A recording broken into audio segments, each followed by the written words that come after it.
Igeret HaKodesh Siman Chav Zayin, sommes à la page Kouf Mem Vav Amud Aleph, 10 lignes par le bas, Verucho Omedet. L'Admor Zaken nous parle dans ce siman de ce qui se passe après la Istalkut d'un tzaddik. Lorsqu'un tzaddik quitte ce monde, il continue à inspirer et à influencer ses chassidim, ses élèves, même après son départ physique de ce monde. A priori de la même façon. Plus tard, nous verrons dans le biur, dans le développement que fera l'Admor Zaken, que ce que le tzaddik apporte à ses élèves après son départ de ce monde est encore supérieur à ce qu'il pouvait leur apporter de son vivant. Avant sa Istalkut, il nous inspire beaucoup d'amour, de crainte de Dieu, d'émouna, de foi. Après sa Istalkut, il nous inspire encore plus d'amour et de crainte pour Dieu. Encore plus de foi en Dieu. Grâce à quoi? Grâce à la puissance de la kashrut au tzaddik, de l'attachement au tzaddik, de l'amour que ses élèves portent au tzaddik. Verucho omedet, kirbenu mamash. Son ruach, pourrait traduire son esprit. Il s'agit du deuxième niveau de sa neshama, que nous avons appelé ruach. Omedet bekirbenu mamash se trouve là présent, directement disponible. Kibiroto yeladav maase yadav. Bekirbo yakdishu shmo yitbarech. Et lorsqu'elle voit ses enfants, ses élèves, qu'il a formés et qui sanctifient le nom de Dieu en pratiquant les mitzvot, en étudiant la Torah,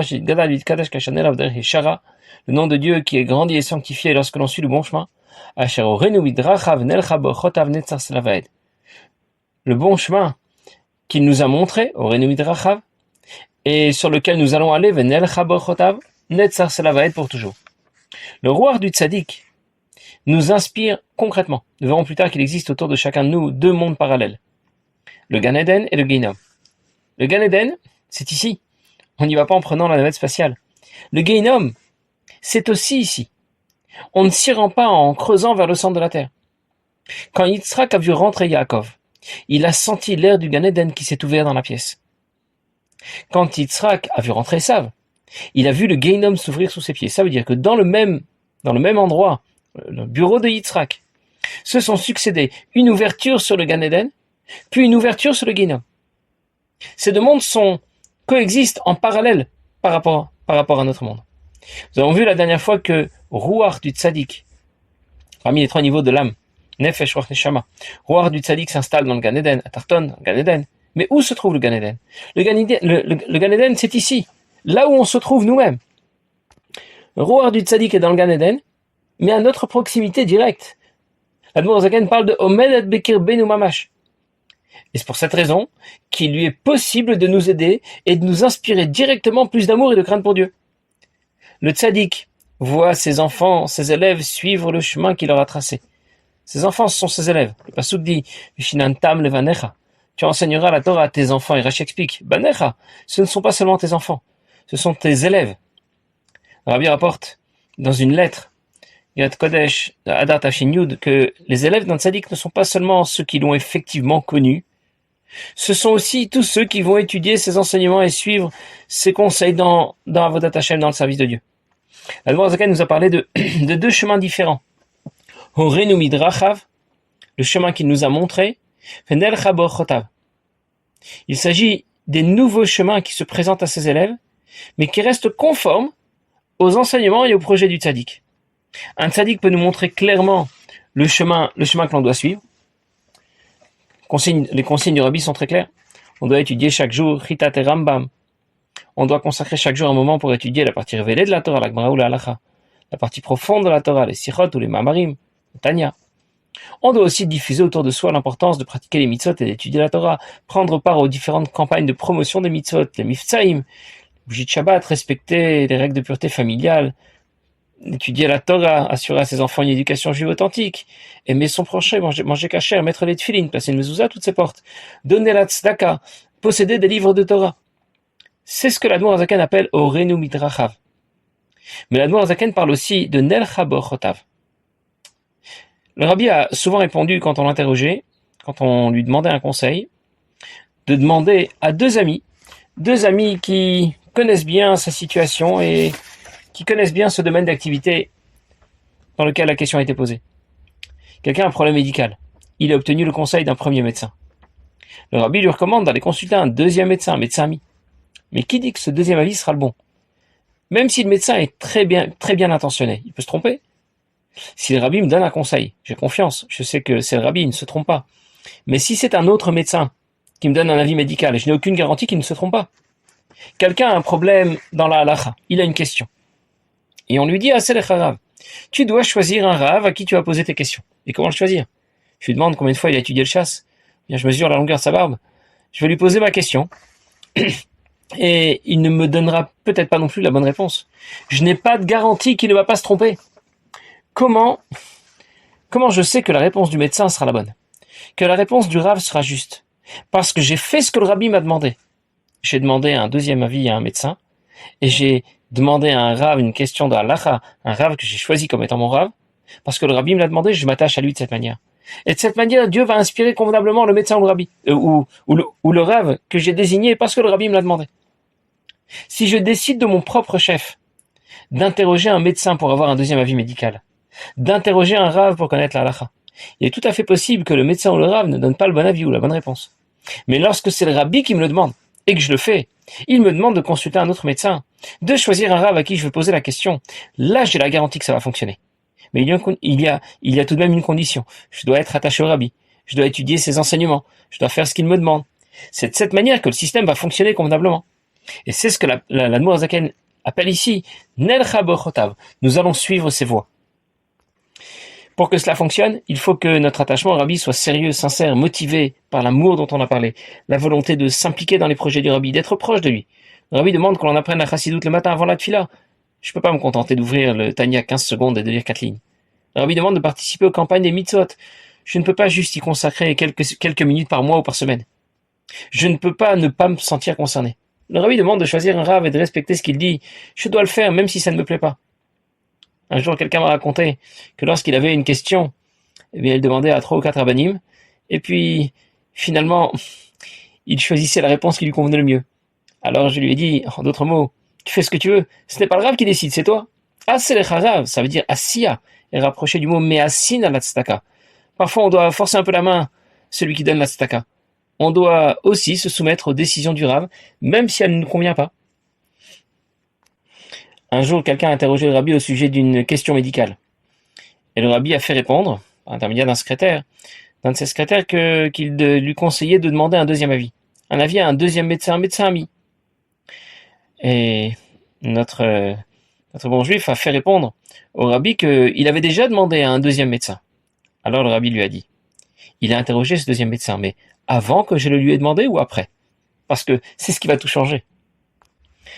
Un jour, le Rabbi a reçu en Yechidout un groupe d'étudiants qui étaient venus l'interroger, différents sujets, le Rabbi leur a parlé, différents sujets du judaïsme. Et puis un des étudiants, à la fin de l'entretien, a demandé au Rabbi, est-ce que c'est vrai? J'ai entendu dire qu'un Rabbi ne se trompe jamais, ne fait jamais d'erreur. Pourtant, je vois que dans votre pot à crayon, il y a un crayon avec une gomme au bout.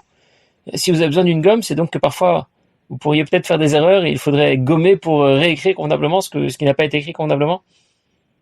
Et le Rabbi a répondu, la gomme, ça peut être non pas pour effacer une erreur, mais pour écrire autrement et mieux que ça n'a été écrit auparavant. C'est-à-dire qu'implicitement, le Rabbi a reconnu qu'effectivement, un Rabbi ne se trompe jamais. À l'époque de l'Admour Emtsaï, Rabbi Dovber. Et Rabbi Dovber avait réuni un beddin de 3 rabbanim, parmi eux Rabbi Nechemia de Vrovna, Rabbi Avram Mikalisk, et son gendre, le Tzemar Tzedek, Rabbi Menachem Mendel. Et ils avaient l'habitude, lorsque des questions halachiques étaient posées, et les 3 rabbanim écrivaient les réponses, et ils soumettaient les réponses à l'Admour Emtsaï au Rabbi Dovber, qui donnait son accord, son approbation. En général, lorsque le Tzemar Tzedek écrivait une réponse, systématiquement, le Rabbi donnait son accord, c'était toujours très bien. Et puis un jour, il a dû répondre à une question qui était assez urgente, et Rabbi Dovber n'était pas disponible, donc il n'avait pas le temps de demander l'approbation du Rabbi, de l'Admour Emtsaï. Alors il s'est dit, bon, de toute façon, chaque fois que je demande l'approbation du Rabbi, il me la donne. Donc je vais envoyer la réponse et je lui en parlerai plus tard. Il a envoyé la réponse qu'il avait donnée, et lorsqu'il en a parlé à l'Admour Emtsaï, Rabbi Dovber lui a dit, tu t'es trompé. Ce que tu as répondu est en contradiction totale avec un certain Tosfot dans Masechet Yevamot. Alors le Tzemar Tzedek était effondré. Comment il a pu se tromper? Juste à ce moment-là, il a donné la réponse déjà, c'était trop tard. Alors lorsque Rabbi Dovber a vu que son gendre était effondré, il lui a dit, ne t'inquiète pas, tu n'es pas encore Rabbi, tu peux encore faire des erreurs. Parce que lorsque c'est le rabbi qui te demande de prendre un deuxième avis médical, ou lorsque c'est le rabbi qui te demande de choisir un rave, alors dans ce cas, ça va fonctionner, les choses vont fonctionner convenablement. Alors je reprends. Le tzaddik nous apporte après ses istalkut toute l'aide dont nous avons besoin pour progresser, développer notre amour, notre crainte pour Dieu, renforcer notre émouna. De son vivant, il nous apportait déjà de l'aide.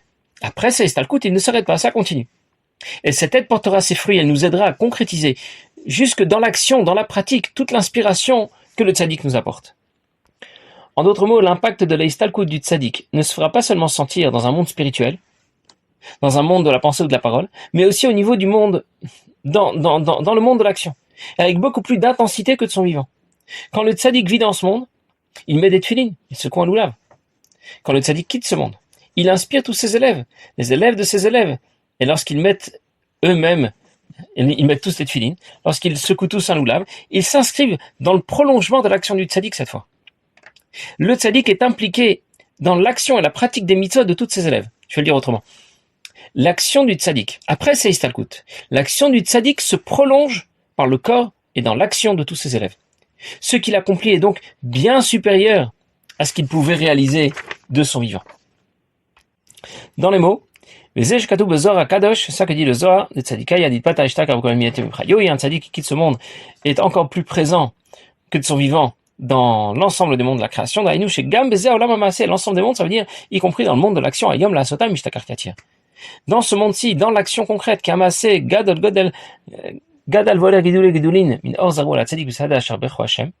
parce que son action va grandir et pousser à partir du champ que Dieu a béni. Je vais revenir tout de suite sur ce champ. Amir laaretz v'chutzot, qui va éclairer en direction de la terre vers l'extérieur. Et nous tous ici, nous vivons sur son chemin derech hakadosh ikarela, le chemin qui est appelé derech non pas hakadosh mais kodesh. Il faut lire derech hakodesh ikarela. Ça veut dire le chemin de la sainteté. Kodesh, c'est non pas un saint chemin, mais un chemin qui est saint dans son essence.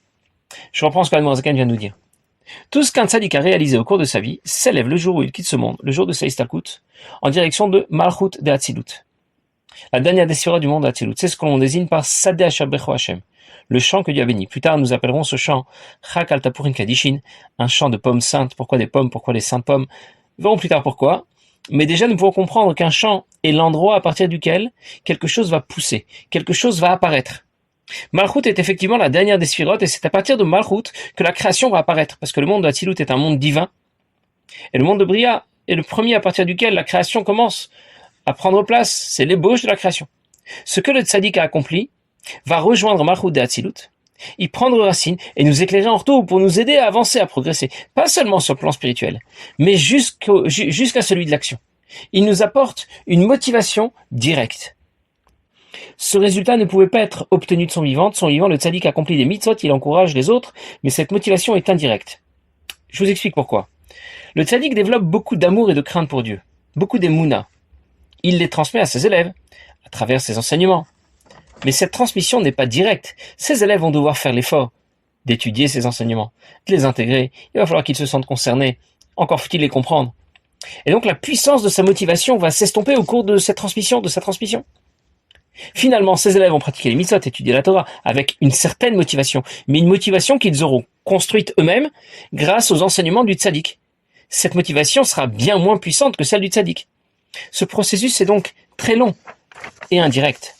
Par contre, après sa istalkut, c'est son amour pour Dieu et sa crainte pour Dieu qui se trouve cette fois, comme nous venons de dire au tout début, Bekir Benu Mamash, près de nous, directement disponible pour motiver directement notre pratique des mitzvot.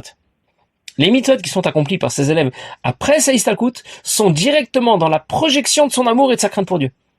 C'est le tzaddik qui les inspire directement. Voilà donc l'aide qu'apporte le tzaddik après sa istalkut, Bemiledi Shmaya, dans Avodat Hashem. Zod Ba'avodat Hashem Bemiledi Shmaya, dans le service de Dieu. Le chidouche du Zohar que nous allons lire tout de suite, c'est que le tzaddik apporte aussi après sa istalkut, il apporte de l'aide Bemilé de Alma, sur le plan matériel. Ou Bemilé de Alma. Le Perouch Itmar Zohar Kadosh dit tout à fait clairement dans le Zohar Kadosh, Tzadikayam